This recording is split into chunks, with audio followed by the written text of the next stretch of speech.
Assalamualaikum warahmatullahi wabarakatuh. In today's video, I'd like to speak a little bit about Zionism and Judaism. Zionism and Judaism, they're not the same thing. Today, there's a lot of misinformation whereby people would think that Zionism equals Judaism, but this is absolutely false. Orthodox Jewish rabbis around the world reject Zionism. Zionism is a settler colonialist movement. It has nothing to do with Judaism.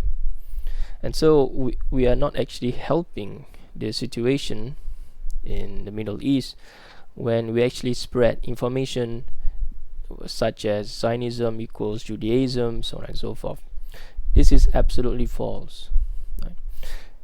No doubt, the Zionist movement in the late 19th centuries, towards the end, right, the late 19th centuries, the 1880s, and the early 20th century, no doubt they were formed by Jews, but they were not formed by Jews that fear God. They were not formed by Orthodox Jews. In fact, if you read the history books, Jews within Palestine actually rejected the formation of the state of Israel, right? And so Zionism has nothing to do with Judaism, right? Even though a lot of people within the land of they call themselves they don't call themselves Zionists, right, but can be labeled as Zionists. Unfortunately, they are Jews, right? But Judaism, the religion of Judaism, has nothing to do with Zionism. It is a completely different thing, and I'm here to not to defend Judaism, right, but just to separate between the two and make this video to inform people that there's a lot of misinformation out there. If we want to know about Judaism, we have to go to the Jewish scripture, the Torah, the Tanakh, right, the Jewish scripture. And I'm going to read a few passages from the Jewish scripture that actually, goes against the settlers colonialist movement that we call Zionism. And inshallah, after this, I will present a few literatures that you can actually research more, so that you can know actually the difference between Judaism, the history of Judaism, as well as the separation as to why I say that Judaism is not Zionism. It is a completely different thing, right? One of the greatest commandments in the Jewish religion is the Decalogue, the Ten Commandments, right? The Ten Commandments tells Jews to worship one God, to love your neighbor, to not steal, to not commit murder, to not commit adultery, to not do all these kinds of atrocious things, right? And so this is Judaism. Rabbis in the past say that if you want to know anything about Judaism, it is the Ten Commandments. And so I'm going to read to you the Ten Commandments, one of the Ten Commandments, the most important commandment. This is in Deuteronomy 6:4. Hear, O Israel, the Lord our God, the Lord alone, right? The Lord is one. You shall love the Lord your God with all your heart and with all your soul and with all your might. Take to heart these instructions with which I charge you this day. Impress upon your children. Recite them when you stay at home, when you are away, when you lie down, and when you get up. Bind them as a sign on your hand, and let them serve as a symbol on your forehead. Inscribe them on the doorposts of your house and on the gates. Right. And so this is the part of the Ten Commandment. Okay, commandment. And so obviously there are passages which we can read, like for example, you shall not steal, you shall not murder, right? You shall love your neighbors, and so forth, which a lot of you are already aware, so I do not need to read that, right? But the reason why I read the first commandment, it is because it is the same commandment that the Muslims believe in, right? And so the reason why this is because if you look at the history throughout the past, right, the history of Judaism, if you know about the history of the Jewish people, the Jewish nation, the Jewish people, the Hebrews, the Israelites, they were exiled many times in the past, and they were chased out of Spain, right, when Muslim lost the land in Spain, and then they were chased out of Jerusalem by the Romans earlier on. And so Muslims and Christians and Jews have cohabited anywhere in Europe under the Islamic Empire, under the Muslim dynasty, the Islamic dynasty. And there's a lot of it is the golden age of the Jewish people, right? And so there were no wars, there were people respect one another, and this is all accounted in the history books. And so Orthodox rabbis reject the Zionist movement, and Judaism has nothing to do, right? The Zionist state doesn't represent the Judaism at all, right? Now, if we go to one of the laws here, okay, offenses that the Torah prohibits, like for example, the Torah prohibits kidnapping, okay, the Torah prohibits murder, right? So we'll go to Exodus 21. Okay, Exodus 21, or we can actually go to Numbers 35, 16, 21. Right, Numbers 35, 16, 21.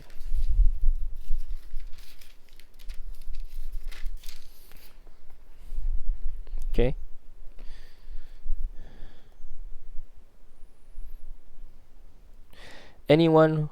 Whoever who strikes another with an iron object so that death results is a murderer.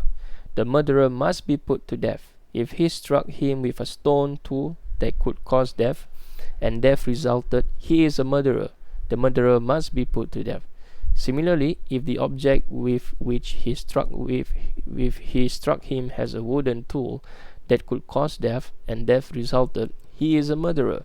The murderer must be put to death. The blood avenger himself shall put the murderer to death. It is he who shall put him to death upon encounter. So too, if he pushed him in hate or hurled something at him on purpose and death resulted, or if he struck him with his hand in enmity and death resulted, the assailant shall be put to death. He is a murderer. The blood avenger shall put the murderer to death upon encounter. Right? But if he pushed him without malice, a forethought, or hurled any object at him unintentionally or inadvertently, dropped upon him any deadly object of stone, and death resulted, though he was not an enemy of his and did not seek his harm. In such cases, the assembly shall decide whether the slayer and the blood avenger shall decide between the slayer and the blood avenger, so on and so forth. Right? So, but the more concerning part here is that you shall not murder. Now, you cannot kill innocent people, right? And so there's a lot of other offenses that the Torah prohibits. Even though when we get to the historical books, when Joshua entered Jericho, the slaughtering of men, child, and children, so on and so forth, right? But that is not in the book of Moses, right? The Torah, the Pentateuch, is the most sacred books, right? A lot of people misunderstood whereby they go to the historical books. The historical books is basically narrating history. Right? It is narrating history. It is not a command. Whereas the Torah, in Numbers, Leviticus and Numbers, it is actually the commandment. Right? You found the Decalogue in the Torah. And so in the Torah, Jews are prohibited to murder, prohibited to commit adultery, prohibited to do a lot of harmful things to their neighbors. They should love their neighbor, right? And they should treat their neighbor well, so on and so forth. And so this is the reason why Orthodox rabbi rejected, and as well as a lot of Jews rejected the Zionist movement. It is not. It has nothing to do with Judaism. It only brings bad name to Judaism, and no doubt because a lot of people have misunderstood and they thought that Zionist is actually the Zionist ideology comes from the Torah. This is actually false. This is actually false, and unfortunately, fake news has been fake news spread throughout the internet, and you can see a lot of these comments. You can see a lot of these hateful, uncalled for comments from anywhere, from everyone that shows some sort of resentment towards, or hatred even towards the people of other faith. And so this is really a sad thing to see. If we want to know something, we should actually go and research deeply and go to the literatures instead of actually just Googling or listening to news or listening to all these different media outlets and so forth, because all they need to do actually is to just do any news, just present any news. It could be false, the fact could be skewed, so on and so forth. And so this is unfortunate, and the reason why the media does this is because they just want to get views, right? They just want to get money, so on and so forth, at the expense of actually reporting something that is true. And so Orthodox rabbis reject the Zionist movement. It is a settled colonialist movement. A little bit about this settled colonialist movement is that this happens in South Africa, for example. This happened in America, right? This happens in India, so on and so forth. And so India is not to that big extent as South Africa, and it also happens. It happened and has been happening for about 75 years now in Palestine. So settled colonialists is someone who have suffered a lot of pain and anxiety, so on and so forth, or need not necessarily be, and they want to form a land somewhere on earth. But in order for them to do that, for example, in the case of Palestine, there's natives already there, right? The Palestinians were there since the time of Jesus Christ, right? And so they were there, and so this the Zionists, they want to form a nation of their own, right? And I'll explain a little bit as to why I disagree that their mentality is actually to form the land of Zion, right? To go back to the ancient land of Canaan where the Israelites were supposed their ancestors, right? And this is actually not true, right? The Israelites, the true ancestors of the Israelites were the Palestinians, right? Because when the Romans actually exiled Jews from Jerusalem, they lived scattered. They were scattered everywhere, right? Obviously, during this time, we already have Jews in Iraq, in Babylon, because they were taken captives by the Second Babylonian Empire, and they were brought to Babylon, Iraq, right? And then obviously, when Cyrus allowed them to return. When the Persians defeated the Babylonians, they were allowed to return, and they rebuilt their temples, so on and so forth. But there's a handful of Jews in Iraq that do not wish to move back in Babylon, do not wish to move back to the Holy Land, right? So they remain there until the mid 20th century, right? The Iraqi government at that time, they do not want the Jews to leave, right? They allow the Jews to stay in Iraq, But obviously Jews from everywhere come to Israel, so on and so forth. And this was actually protest by the Orthodox Jewish community, the Jewish Arabs, right? They were Arabs, but they were Jews living in Palestine, as well as in the other parts of northern Arabia. And they were persecuted as well, right? They were persecuted. These Orthodox Jews, these native Jews of Palestine, they were persecuted as well by the Zionists. And so, which is why the Zionist movement has nothing to do with Judaism, right?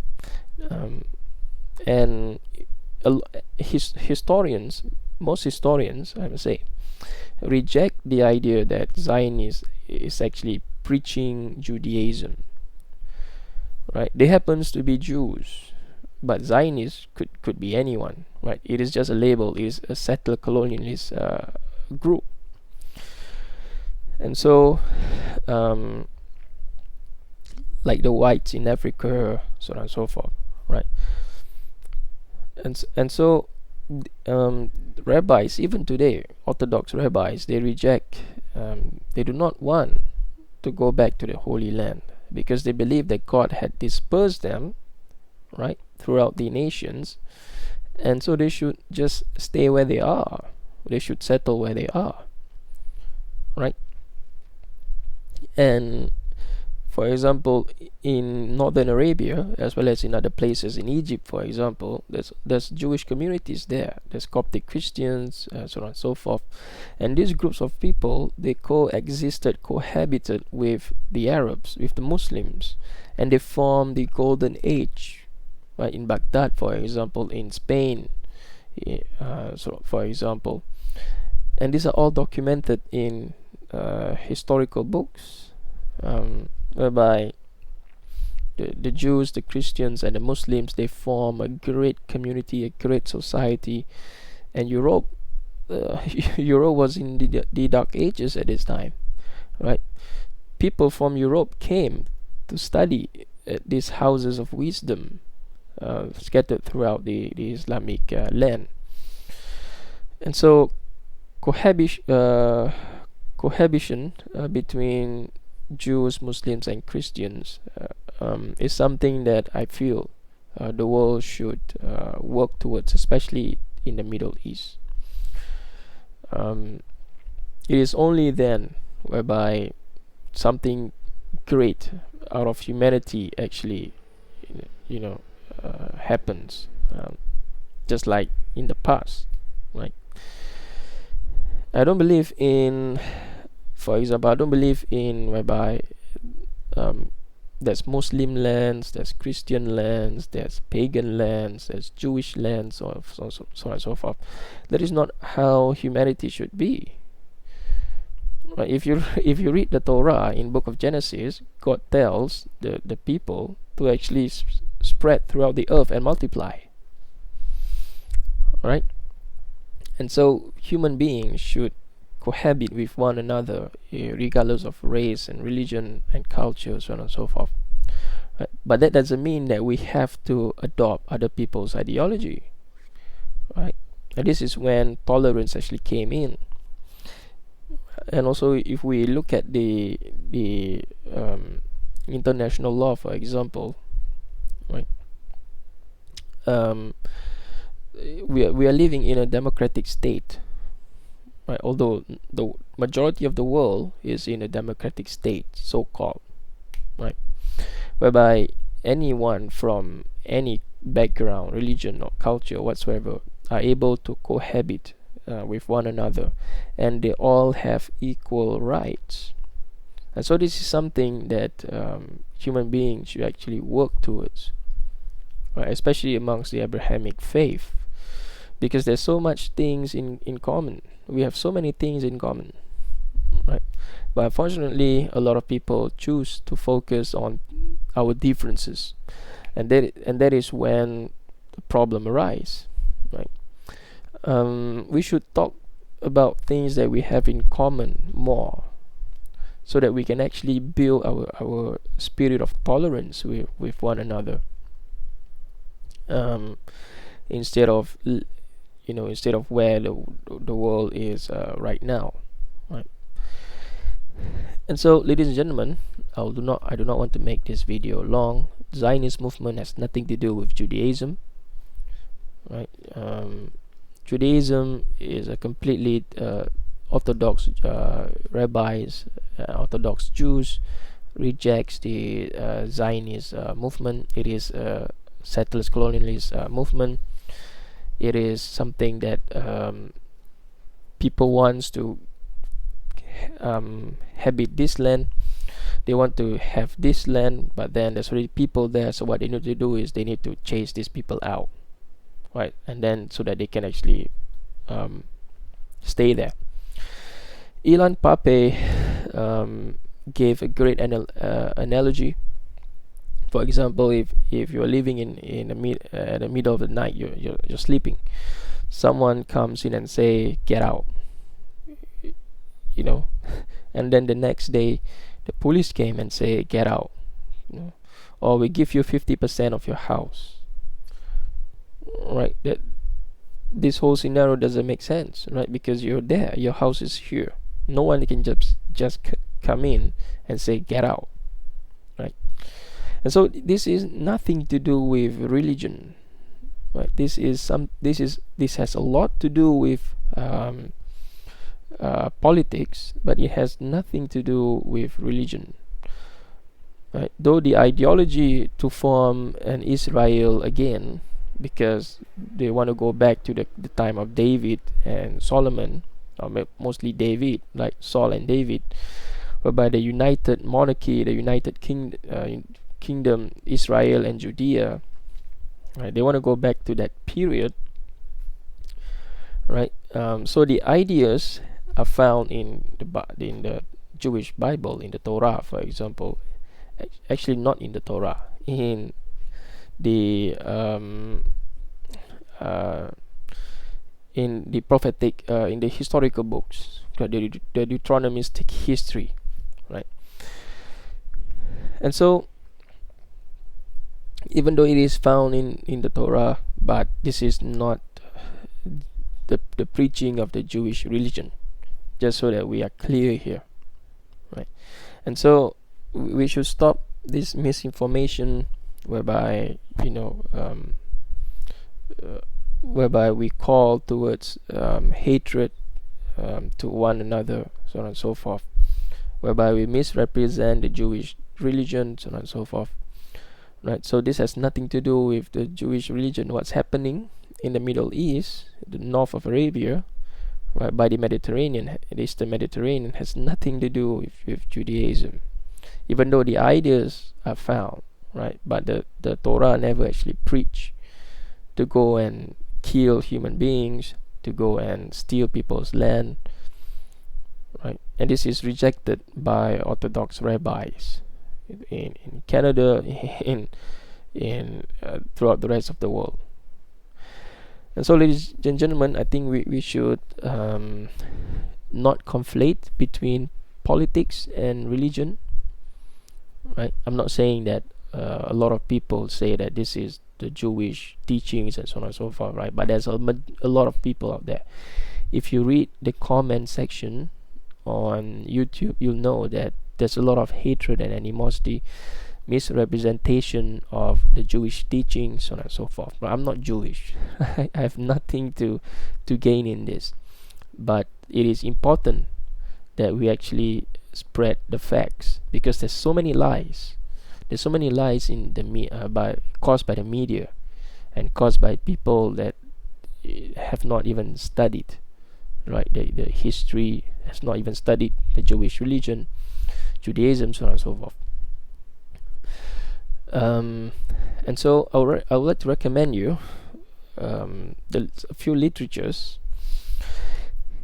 If you want to learn about the history of Judaism, right, from when did the Jewish people came, who were the Jewish people in the past, and so forth. There's a lot of literatures out there.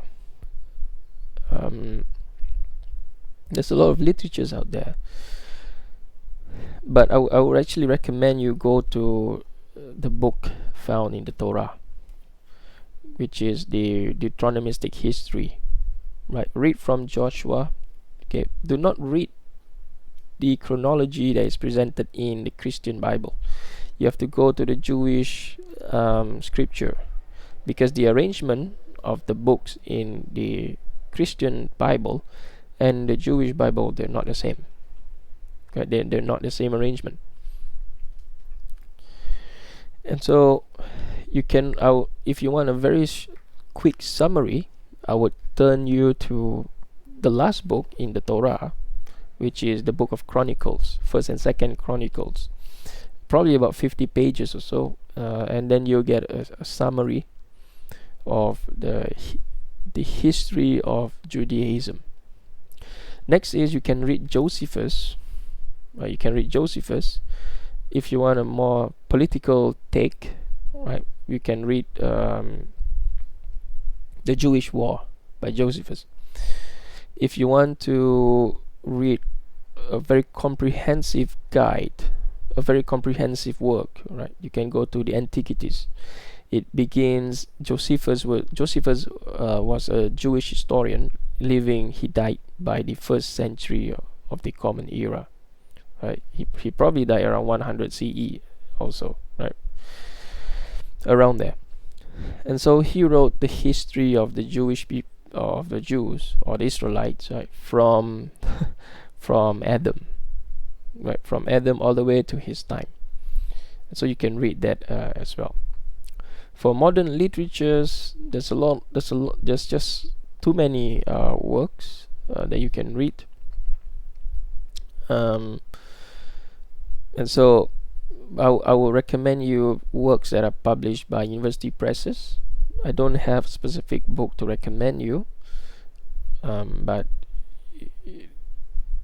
you have to get books that are written by academics, not journalists, academics, and published by university presses, right? Because these works have been vetted, so on and so forth, by a few by the vetting teams, so on and so forth. And if you want to learn more about the Torah, for example, and what is the 10 Commandments, so on and so forth, I recommend you the Jewish Study Bible by Oxford, or you can even read the Catholic Study Bible. It has reading guides, and so he explained to you the even though it has a little bit of a Catholic leaning towards it, right? But the reading guides in the Catholic Study Bible of the Torah is actually very important. It talks about the even though it's from a very liberal approach. Books about Zionism, so on and so forth, I would recommend you works by Ilan Pape. The one I'm familiar with is The Ethnic Cleansing of Palestine. So you can read the 10 myths about Israel also, or you can listen to his lecture, as well as some other prominent scholars as well. And so to summarize this video, Judaism is not Zionism. Zionism is not Judaism.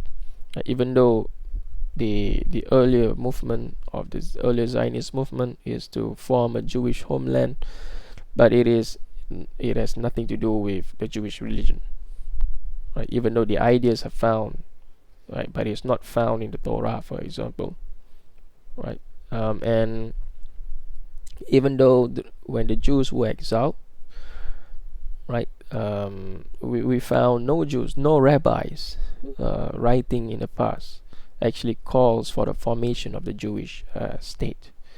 Right? Rabbis were happy to live. We're talking about early rabbis, 200 to 500 CE. They were happy to live in Egypt. They were happy to live in Babylon. They do not have this idea to actually form a Jewish homeland. Right, and so the Zionist movement has nothing to do with religion, and has nothing to do with Jewish religion. It is a political movement, And so we should separate between religion and politics, so that we do not cause more hatred towards one another. So we do not misrepresent a particular religion, and so that we can actually increase our tolerance, right? And if once we are able to separate between politics and religion, it is no longer about religion. It is all about politics. Sure, we have people from any walks of life that commit atrocities, right? But even though they belong to a particular religion, but that doesn't mean that they're actually a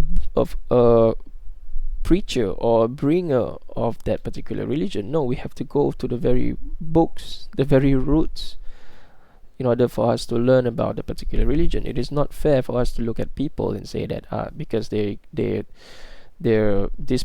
tied with, for example, they're of a particular religion, meaning that is what the religion teaches, that is what the religion symbolizes. No, this is absolutely false. Right? If you want to know about religion, we should go to the books, the very religious scripture itself. We should read the commentators. We should read the commentaries. What do the scholars actually say about the religious books? And so we should separate between religion and politics, and I think the world will be a better place, so that we do not we are not spreading misinformation, we are not actually inciting hatred towards one another, and we can coexist and cohabit in a much more peaceful manner, just like the Muslim, Christians and Jews cohabited, during the Ottoman Empire, during the Abbasid Empire, so on and so forth. Right? And we are able to form a great civilization together. Right? It is only when humanity comes together as one, whereby they can achieve greater things. And we should separate religion from politics, even though people might represent this particular religion, that particular religion, but that doesn't mean that they are a great example for one to actually look up to when one actually wants to know more about that particular religion. People today refuse to read. They refuse to read, and they just prefer to look at celebrities, look at idols, and look at religious scholar or preacher, and then believe that that is actually the religion. Right? This is false. If you want to know particular ideology, we should go to the very literature itself, and we should spend our time studying it as well. Alright, I'll see you on my next video. Assalamualaikum warahmatullahi wabarakatuh.